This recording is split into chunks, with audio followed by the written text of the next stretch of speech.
ఎందుకో మనిషికి తెలియకున్నది తండ్రి అయిన దేవుని సంకల్పమని.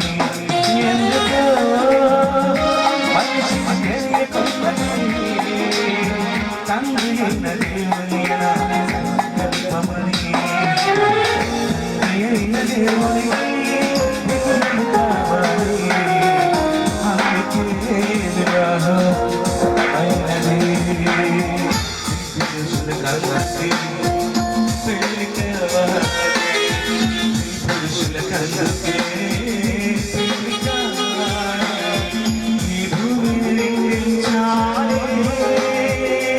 తన కళలను పండించాలి. ఎందుకో మనిషికి తెలియకున్నది తండ్రి అయిన దేవుని సంకల్పమని. ఎందుకో మనిషికి తెలియకున్నది తండ్రి అయిన దేవుని సంకల్పమని. అయిన దేవుని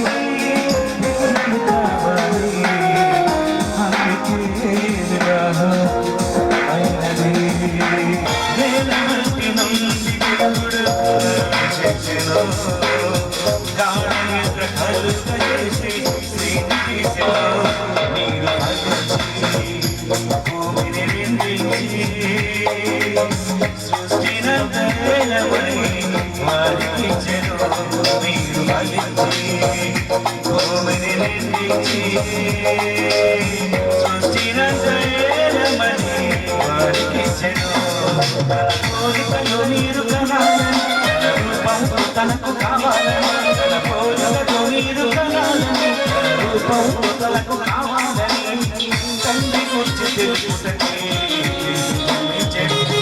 ఎందుకో మనిషికి తెలియకున్నది తండ్రి అయిన దేవుని సంకల్పమని.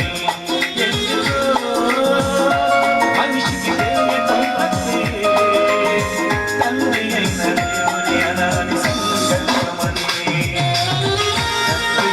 దేవునికి కావాలి అందుకే పెళ్ళి అయిన వారి కందరూ తొలిస్తే గర్భఫలం దేవుడిచ్చు సౌమానమే. దేవుడు లేనివారి నీ పిల్లలు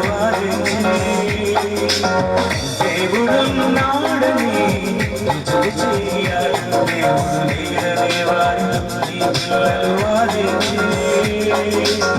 దేవుడున్నాడని రుజువు చేయాలి.